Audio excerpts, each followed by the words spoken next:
नपुंसकता का वर्णन कर रहे हैं, तो बीजोपघात जन्य नपुंसकता होती क्यों है, पहले उन कारणों को बताएंगे और फिर उसके लक्षण बताएंगे।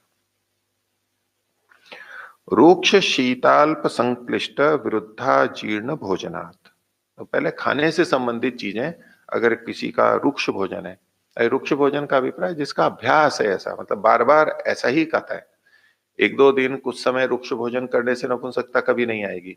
लेकिन जिनको निर्धनता के कारण रुक्ष भोजन मिल रहा है, अथवा वैसे ही वो रुक्ष खाता है जिस भी कारण से, और लगातार रुक्ष भोजन उसका चल रहा है, रुक्ष भोजन, शीत ठंडा ठंडा भोजन, ये भी नपुंसकता को लाने वाला है। अत्यधिक शीत चीजें पसंद आती हैं। तो सामान्यतः जो हमारे यहाँ भोजन का विधान है आयुर्वेद में, तो न तो अति शीत होना चाहिए, न अति उष्ण होना चाहिए। अति उष्ण तीक्ष्ण से भी नपुंसकता आती है, जो कि अभी आगे हम देखेंगे, उसके कारणों में भी है। लेकिन अति शीतल भोजन से भी नपुंसकता आती है। वो अति शीतलता आजकल जैसे आप कुछ चीजों को देख सकते हैं कि एक तो शीतल पेय बहुत हमारे यहाँ आजकल प्रचलित हो गए हैं और बहुत ठंडे ठंडे पिए जाते हैं, सादा पानी भी बहुत ठंडा पीते हैं।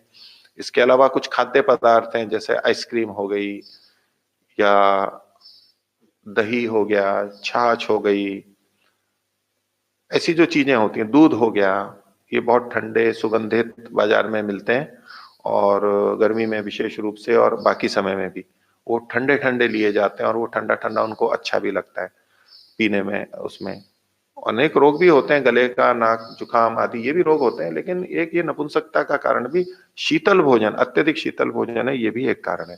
तो रुक्ष शीत, फिर है अल्प, जो अल्प भोजन करते हैं, तो अल्प भोजन में भी नपुंसकता आएगी। अल्प का मतलब है सामान्यतः जो हमारा भोजन है, अति भी नहीं करना है, लेकिन सामान्य भोजन होना चाहिए जिससे शरीर पुष्ट रहे, तब तो नपुंसकता नहीं आएगी। लेकिन कोई अल्प भोजन कर रहा है और उससे धातुएं क्षीण हो रही हैं उसकी, और इससे बीज बीज का उपघात हो रहा है, तो अत्यधिक अल्प भोजन करने वाले, उनके शरीर भी कृश हो जाएंगे और इसमें भी वो समर्थ नहीं हो पाएंगे। तो अल्प भोजन भी एक कारण है।